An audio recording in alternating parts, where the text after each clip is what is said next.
శ్రీ గురుభ్యో నమ.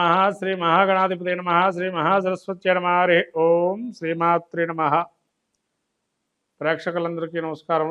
సెప్టెంబర్ మాసం యొక్క మాస ఫలితాలు మనకు ద్వాదశ రాశి ఫలితాల్లో ముందుగా మేషరాశి వారికి ఈ యొక్క సెప్టెంబర్ మాసంలో చూసుకున్నట్లయితే మేషరాశి వారి యొక్క నక్షత్రాదులు అశ్విని నక్షత్రం 4 పాదాలు, భరణి నక్షత్రం 4 పాదాలు, కృత్తికా నక్షత్రం 3వ పాదము మేషరాశికి సంబంధించింది. మేషరాశిలో ముఖ్యంగా మన గ్రహస్థితి సంచారం చూసినట్టయితే మేషరాశికి 2వ స్థానంలో గురువు, 3వ స్థానంలో కుజుడు, అట్లానే 4వ స్థానంలో బుధుడు 6వ తారీఖు వరకు, తదుపరి 5వ స్థాన సంచారము, రవి 17వ తారీఖు నుంచి 5వ స్థాన సంచారము, అట్లాగే శుక్ర కేతువులు 6వ స్థాన సంచారము, వక్రగత అయినటువంటి శని యొక్క స్థితి చూసినట్టయితే 10వ స్థాన సంచారము, 12లో రాహు. ఈ గ్రహస్థితి చూస్తే అనాలోచిత నిర్ణయాల వల్ల ఇబ్బందులు పడే అవకాశం ఉంటుంది. మేషరాశి వారికి ముఖ్యంగా ధనాదాయం కానీ చాలా అద్భుతంగా ఉంది. కుటుంబ వ్యవహారాలు అద్భుతంగా రాణిస్తారు. కుటుంబంలో ఒక మంచి విషయం జరిగే అవకాశం ఉంటుంది. అట్లాగే మీ యందు సహాయ సహకారాలు ఉండేటువంటి బంధుమిత్ర సమాగమం కూడా చాలా అద్భుతంగా ఉంటుంది. అట్లాగే ద్వితీయ స్థానం సంచారం అయిన తర్వాత గురువు, తర్వాత కుజస్థానం చూసినట్టయితే 3వ స్థానంలో సోదరిమణులు కానీ, అట్లాగే ఆ యొక్క స్థాన రీత్యా సజ్జన సాంగత్యము, కార్యసిద్ధి, అనేకమైనటువంటి విజయాలు సాధించడము, మీరు ప్రోద్బలంతో కొన్ని విషయాలు ముందుకు సాగటము, అటువంటివన్నీ కూడా నిర్ణయాధికారం తీసుకోవడం, ముందుకెళ్ళటము అద్భుతంగా రాణిస్తుంది. కాబట్టి ఈ యొక్క కుజుడు కూడా అనుకూలమైనటువంటి మాసంలో ఉన్నాడు. ఈ యొక్క అట్లానే బుధుడు 6వ స్థానం అంటే ఒక 5వ స్థాన సంచారం వల్ల పైత్య సంబంధమైన ప్రకోపాలు, శరీరంలో కొన్ని ఇబ్బందులు, అనారోగ్యము, బుద్ధిమాన్యంగా కొంత వ్యవహరించడము, అట్లాగే కొంతవరకు ఆ యొక్క సమయానుకూలంగా స్పందన లేకపోవటము వల్ల ఇబ్బందులు పాలవటము, సమయాన పాలనగా కొన్ని విషయాలు చేయకపోవటం వల్ల అనారోగ్యం రావడానికి అవకాశాలు ఉన్నాయి. అట్లాగే రవి కూడా అనార్జిత వాతావరణం, అతి ప్రకోపాలు, ఉష్ణ సంబంధమైన ఇబ్బందులు, రాజకీయపరమైనటువంటి కానీ ప్రభుత్వ సంబంధమైనటువంటి వ్యవహారాల్లో కానీ అనుకూలమైనటువంటి సంబంధము. అట్లాగే ఈ యొక్క శుక్రుడు 6లో సంచారం వల్ల, నీచస్థితి సంచారం వల్ల కొంత కుటుంబంలో కలత్ర హాని, అంటే భార్యాభర్తల మధ్య ఇబ్బందులు కలగటము, అట్లానే దాంపత్య ప్రతికూల వాతావరణం ఏర్పడటము, అట్లాగే ఒక నీచ స్త్రీ కానీ సాంగత్యం ఏర్పడటం కానీ, ఆ యొక్క కొంతమంది స్త్రీ కానీ పురుషులు కానీ ఈ యొక్క మేషరాశిలో సంచారం చేసేటువంటి వారికి కొంత ఇబ్బందులు కలగటం కానీ, కొత్త పరిచయాల వల్ల ఇబ్బందులు కలగటం కానీ అవకాశం ఉంది. ఈ యొక్క కేతు కూడా 6వ స్థాన సంచారం చాలా శుభ సంచారం కాబట్టి భక్తి వైరాగ్యాలతో ఇబ్బందులు ఏవైతే ఉన్నాయో ఇవి చాలా అద్భుతంగా ఉంటుంది. ఆధ్యాత్మికంగా చాలా మెండు అయినటువంటి ఫలితాలు గోచరిస్తున్నాయి.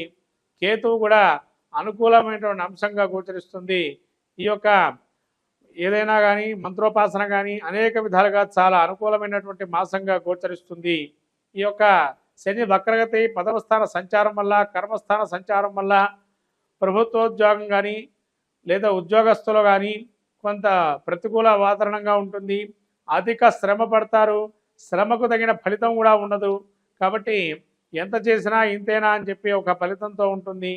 ఈ విధంగా శని సంచారం కొంత ప్రతికూల వాతావరణంగా ఏర్పడింది. అట్లానే రాహు నిరాశ నిస్పృహలు పోగొట్టినటువంటి సమయంలాగా మీకు ఏదైతే ఉందో రాణింపు ప్రతి విషయంలోనూ కొంత కుంటుపట్టడం, ఏదో నిరాశతో ఉండటం, ఏదో మనం చేస్తున్న వ్యవహారం అంత మంచిదేమో కాదేమో అని చెప్పి మనసులో ఒక చింతన అనేది మనోవ్యాకులత ఏర్పడుతుంది. కాబట్టి ఇటువంటి గ్రహ సంచారం చూసినట్టయితే ముఖ్యంగా మనకు మేషరాశి వారికి అనాలోచితంగానే ఆలోచిత నిర్ణయాలు, ఒకటికి రెండింతలుగా ఆలోచన చేసి నిర్ణయం తీసుకోవటం అనేటువంటిది చెప్పదగిన సూచన. అట్లానే ఏది మాట్లాడుతున్నా సమయపాలన, సమయాన్ని మనం గ్రహించి మాట్లాడటం అనేది మంచిది. ఎప్పుడు కూడా మనం విచారిస్తూ ఉండడం అనేది మంచిది కాదు. మనోవ్యాఖ్యత చెందవద్దు. అధికారుల వల్ల ఇబ్బందులు వచ్చినా, స్థానచలనం ఏర్పడినా కూడా మీరు వాటిని నిష్ఠగా గరిష్టంగా నిలబెట్టడం జీవితంలో మంచి విషయంగా గోచరిస్తుంది. ఆత్మవిశ్వాసంతో ముందుకెళ్ళండి, తగిన నిర్ణయాన్ని తీసుకోండి, ఖచ్చితంగా ఫలితాన్ని సాధించండి. మొత్తం మీద మేషరాశి వారి యొక్క పరిస్థితి చూసినట్టయితే ఇంకా అద్భుతమైన ఫలితాలు రాణించాలి అని అనుకున్నట్లయితే ఆదిత్య హృదయ పారాయణం, అట్లనే అమ్మవారి గురికి వెళ్ళి కమలా పూలతో అర్చన చేయటం కానీ చాలా విశేషమైనటువంటి అని చెప్పడం ఏంది.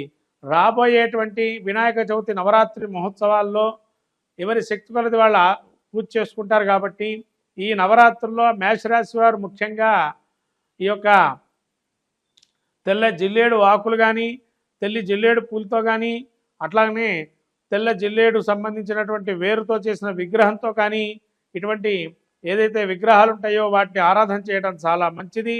గౌరవర్ణము అంటే ఎరుపు అటు నలుపు మధ్యలో ఉండేటువంటి రంగులో ఏదైతే విగ్రహం కానీ ఆ కుంకుమతో అర్చన చేయటం కానీ చాలా విశేషంగా గోచరిస్తుంది. అట్లానే ఈ యొక్క గణపతి ఆరాధన వల్ల వీళ్ళు ఆలోచన చేసే విధానంలో కానీ, బుద్ధి బాధ్యత ఉన్నటువంటి విషయం కానీ ఆ మంచి బుద్ధి కుశలత ఏర్పడుతుంది. అట్లాగే ఏదైతే కొన్ని విషయాలు ముందుకు పోవటం లేదో ఆ యొక్క వినాయకుడి అర్చన వల్ల కూడా గరికతో అర్చన చేయటం, ఇలా చేయటం వల్ల సానుకూల స్పందన జరిగి ఇంకా చాలా విశేషమైనటువంటి యోగప్రదంగా ఉంటుంది. కాబట్టి గణపతి ఆరాధన ఈ యొక్క నవరాత్రుల్లో అత్యద్భుతంగా చేసి స్వామివారు అనుగ్రహాన్ని కూడా పొందొచ్చును. అట్లాగే ఈ యొక్క చంద్రుడి యొక్క అనుగ్రహం కూడా పరిపూర్ణంగా ఈ యొక్క మేషరాశి వారికి గోచరిస్తుంది. కొంతకాలం పూర్వార్ధం, కొంత బాగపోయిన ఉత్తరార్ధం అనేటువంటిది చాలా అద్భుతంగా ఉంది. కాబట్టి చాలా మంచి ఆలోచనతో ముందరకెళ్ళటం అనేది, ఉత్తరార్ధంలో ఈ యొక్క నిర్ణయాలు తీసుకోవడం అనేది చాలా మంచిదైనటువంటిది. కాబట్టి ఇంకా మంచి ఫలితాలు పొందాలంటే ఈ విధంగా అమ్మవారి గుడికి వెళ్ళి అర్చన చేసుకోవడం వల్ల మంచి సత్ఫలితాలు సాధిస్తారు. అందరికీ నమస్కారం. రాబోయే వినాయక చవితి, ఈ యొక్క వినాయక చవితుల్లో అందరికీ తెలిసినట్టు అంశం ఏంటంటే వినాయకుడు పృథ్వీతత్వము. అంటే సృష్టిలో మొదలుకొని పృథ్వీతత్వం అంటే మనకు భూమి నుంచి ఉద్భవించినటువంటిది. భూమి అంటే ఎటువంటిది కూడా ఆకారం లేకుండా అమ్మ సృష్టి వల్ల పుట్టినటువంటి వారు వినాయకుడు. కాబట్టి ఈ వినాయక నవరాత్రులలో ఎవరైనా కూడా వినాయకుడు అర్చన తర్పణ ప్రియ అన్నారు. అంటే ఒక్కరికి ఒక్కొక్కటి ఇష్టం ఉంటుందండి, ప్రతి ఒక్కరికి కూడా. అట్లాగే ఈ భాద్రపద మాసంలో వచ్చేటువంటి వినాయక చవితిలో చాలా అద్భుతమైనటువంటి నవరాత్రులు. ఏది మొదలుపెట్టినా తలపెట్టిన కార్యం జయం సాగించేటువంటిది వినాయకుడు. కాబట్టి సర్వ విఘ్న హరం దేవం, సర్వ విఘ్న వివర్జితం, సర్వ సిద్ధి ప్రదాతారం వందేహం గణనాయకం అన్నారు. మనకు శ్లోకం చెబుతుంది. అట్లానే భవసంచిత పాపాగ్నం విధ్వంస విచక్షణం విఘ్నాస్వర వారమంజే విఘ్నరాజమహం భజే అన్నారు. భవిష్యత్తు వర్తమానాన్ని అన్నీ తెలిపేది విఘ్ననాయకుడే. పురాణాలు ఇతిహాసాలు రాసింది మహాభారతాన్ని కూడా వినాయకుడి స్వరూపంలో వ్యాసుల వారు అక్కడ మానాలో మనకి ఆ గుహలో కూర్చోబెట్టి వినాయకుడితో అన్ని కూడా పురాణాలు మహాభారతాన్ని రాయించారు. అంతటి ఆ యొక్క గణపతి యొక్క నవరాత్రులలో అంతటి విధ్వాసార విచక్షణం, ఎటువంటి విఘ్నాలైనా అన్నీ ధ్వంసించగల శక్తి సామర్థ్యం ఉన్నవాడు వినాయకుడు ఒక్కడే. భవసంచిత పాపాగ్నం అంటే భవిష్యత్తులో కానీ, సంచితం వర్తమానంలో కానీ, భూతం అంటే పోయినటువంటి కాలంలో ఉన్నటువంటి దోషాలు ఏవైతే మనం తెలుసో తెలియకో చేస్తున్నామో దాన్ని అంతటా పటాపంచలు చేసి మళ్ళీ మనకు మంచి అపూర్వమైనటువంటి ఫలితాన్ని ఇచ్చేది ఈ వినాయకుడి యొక్క అనుగ్రహమే. అందుకనే స్వామివారికి వరసిద్ధి వినాయకుడని, సిద్ధి బుద్ధి సమేత వరసిద్ధి వినాయకుడని కూడా పేరుగాంచాడు ఇక్కడ. అంటే ఇక్కడ ఏమండి వారు మరి వివాహం జరిగిందా, మనకు వివాహం జరగలేదు కదా అని అనుకుంటాం. వినాయకుడికి వివాహం జరిగిందా లేదా అనేది పక్కన పెట్టండి, మనకు అనవసరమైన చర్చ కాదు. ఇక్కడ ఏంటి అవసరమైన చర్చ ఏంటంటే వినాయకుడు అనుగ్రహం కలిగితే మనకేం కలుగుతుంది అంటే సిద్ధి బుద్ధి. అమ్మవార్లు ఎవరంటే ఆయన ఒకరోజు వినాయకుడట పార్వతీ పరమేశ్వరుడు చెప్పాట, విఘ్నాధిపత్యం నాకు ఇచ్చారు కదండి నాన్న, నేను వెళ్ళి తపస్సు చేసుకుంటాను అన్నట పరమేశ్వరుడితో వినాయకుడు. సరే అని చెప్పి పంపించేశారు. వినాయకుడు తపస్సు చేసుకుంటూ వెళ్ళాడు. ఎప్పుడైతే వెళ్ళాడో వినాయకుడు ఫస్ట్ దేన్ని చేపట్టాడు అంటే బుద్ధి కుశలత ఎక్కడ చేపట్టాడంటే ఎక్కడైతే పార్వతీ పరమేశ్వరులకు ప్రదక్షిణం చేశాడో అక్కడ బుద్ధిని చేపట్టాడు. అంటే బుద్ధి ఉంటే ఏం కలుగుతుంది మనకి, మంచి ఆలోచన శక్తి వల్ల ఏదైనా సాధించగలుగుతాము అనేది ఫస్ట్ వినాయకుడు మనకు అక్కడ చూపించాడు. అదే బుద్ధిదేవి అని. బుద్ధి మళ్ళీ సిద్ధి, మనం ఆలోచన చేశాము, తగిన కార్యం నెరవేరింది, వెంటనే మనం కోరుకుంటాం కదా, ఏమండి ఫలానా కార్యం జరగాలని స్వామిని కోరుతున్నానని. సిద్ధి పొందటానికి ఏం చేయాలా? ఆయన్ని ప్రత్యక్షం చేసుకోవాలి. అంటే కార్యం అయిపోయింది అని అంటే ఏమైంది? సిద్ధించినట్టే కదా, అది సిద్ధిదేవి. కాబట్టి సిద్ధి బుద్ధి సమేత వరసిద్ధి వినాయకుడుగా ఈ నవరాత్రులలో ఏదైతే జరుగుతున్న నవరాత్రులలో ఈ యొక్క స్వామికి జరిగినటువంటి నవరాత్రులలో ఎంత శక్తి అయితే అంత శక్తి మేరకు మనం పూజ చేసుకున్నట్లయితే, అర్చన చేసిన, దానం ధర్మం నైవేద్యం ఏదైనా కూడా స్వామి అనుగ్రహం కలిగి అన్ని కార్యాలు సిద్ధిస్తాయి. అందుకని ద్వాదశి రాశి ఫలితాల్లో కూడా ఈ వినాయక చవితి గురించి మనం చెప్పుకోదగిన సూచన ఉంది. కాబట్టి ద్వాదశ రాశి ఫలితాల్లో వినాయకుడి యొక్క అనుగ్రహాన్ని కూడా పొంది అందరూ ఈ యొక్క సర్వజన మానవాళి కోటికి సర్వసిద్ధిలు పొందించేటువంటిది, సర్వ కార్యాలు నెరవేర్చేటువంటిది, సర్వ విఘ్నాలు హరింపజేసేటువంటిది, సర్వ కార్యాలు శుభకార్యాలు పరంపరగా ఉండేటువంటిది. దాని ద్వారా మనకేమొస్తుంది అంటే వృద్ధి, వృద్ధి ఇంకా మనకు సిద్ధి. రుద్ధీదేవి కూతుర్లట. అంటే వినాయకుడు ఎప్పుడైతే సిద్ధి బుద్ధిని పొందాడో మనకేమొస్తున్నాయి దానివల్ల అంటే వృద్ధి.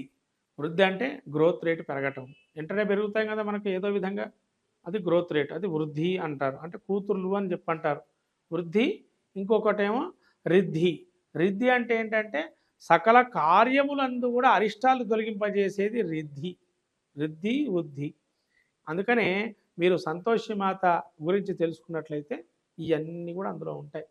శుభము లాభము కొడుకులు అని చెప్పంటారు. కాబట్టి ఇవన్నీ కూడా వినాయకుడి యొక్క అనుగ్రహం వల్ల సకల కార్యాలు అందరికీ నెరవేరుతాయి. కాబట్టి ఈ వినాయక చవితికి అందరూ కూడా ఓం గం గణపతే నమః అనే మంత్రాన్ని పఠిస్తూ ఈ వినాయకుడి యొక్క అనుగ్రహాన్ని పొందొచ్చు. ఇది చాలండి. గకార గణపతి వినాయకుడిని చేస్తే ఆయన గకార గణపతి అంటారు. ఈ గకార గణపతి ఎంత జపం చేస్తే స్వామి శీఘ్రంగా నీ యొక్క నీకు ఎటువంటి కార్యాన్ని సిద్ధిస్తాడు. కాబట్టి ఈ యొక్క గం గణపతే నమః ఏదైతే మంత్రం ఉందో ఈ వినాయక చవితిలో ఎంతవరకు అంటే అంతవరకు జపం చేసుకోవటం వల్ల మంచి సాధిస్తారు. స్వామి అనుగ్రహం కలుగుతుంది. మంగళం మహత్ శుభం భూయా.